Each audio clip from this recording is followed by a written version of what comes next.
Hello বন্ধুরা, আসসালামু আলাইকুম। আজকে একটা ডালপুরি পিঠার রেসিপি নিয়ে আসলাম। এটা আমাদের কুলি পিঠার মতো। এটা কোন অঞ্চলে বেশ পরিচিত তারা কিন্তু অবশ্যই কমেন্টে জানাবেন। এদিকে দেখেন বুড়ি খেলা করতেছে, আন্টি পিঠা বানানো শুরুও করে দিয়েছে অলরেডি। কিন্তু আপনাদের প্রথম থেকে আমি রেসিপিটা একটু বলে দিই। প্রথমে এটা চালের গুঁড়া নিয়ে তার ভিতর লবণ, হলুদ, মরিচ দিয়ে আটার ডো তৈরি করে নিতে হবে। গরম পানিতে সিদ্ধ করে আটার ডো তৈরি করে নিতে হবে। আটার ডো বানিয়ে নেওয়ার পরে ডাল হালকা সিদ্ধ করে তার ভিতর আপনি আদা বাটা, রসুন বাটা, পেঁয়াজ বাটা, মরিচ বাটা, জিরে গুঁড়া, ধনিয়া গুঁড়া সব মশলা কম কম দিয়ে একটু ঝালের পরিমাণ যে যতটুকু খাবে পরিমাণ মতন দিয়ে আপনি নামিয়ে রেখে তারপরে যে আটা মথে নিতে হবে। এভাবে মথে নেওয়ার পর রুটির মতন বেলে নিতে হবে।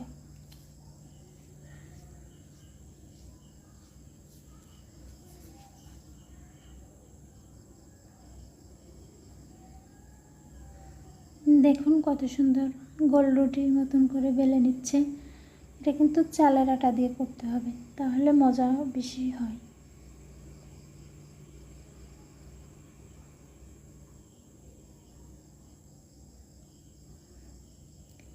এভাবে বেলে নেওয়ার পর এখন এই যে এরকম পুরো রাখতে হবে যাতে ফেটে না যায়, ভেঙে না যায়। এই জন্য এবার আপনি গোল আকৃতির শেপ দেওয়ার জন্য যে কোনো কিছু দিয়ে এভাবে কেটে নিতে পারেন। এখানে একটা মগ দিয়ে এভাবে কেটে নিচ্ছে, দেখেন গোল গোল কত সুন্দর হয়ে গেল।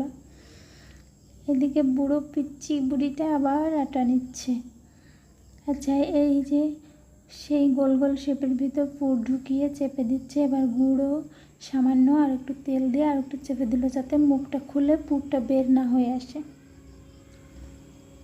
এবার সুন্দর করে হাতের সাহায্যে নকশা করে দেখেন কত সুন্দর একটা পিঠা হয়ে গেল।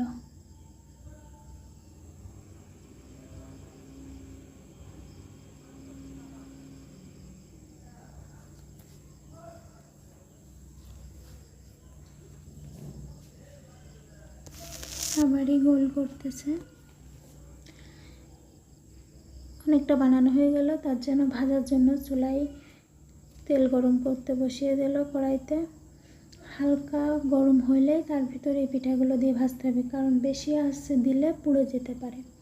এজন্য চুলার আঁচটাও কম রাখতে হবে এবং তেলটাও কম গরম হলে ওর ভিতর দিয়ে একদিক ভাজা হলে অন্য দিকটা উল্টিয়ে দিয়ে ভেজে তুলে নিতে হবে।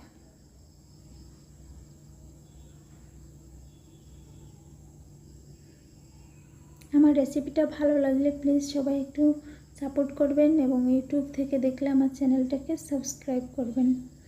তুলে নেওয়া হয়ে গেল, দেখুন একটু। এবার একটু ভেঙে দেখাবে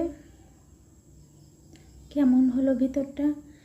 তো যে যেখান থেকে দেখছেন সবাই ভালো থাকবেন।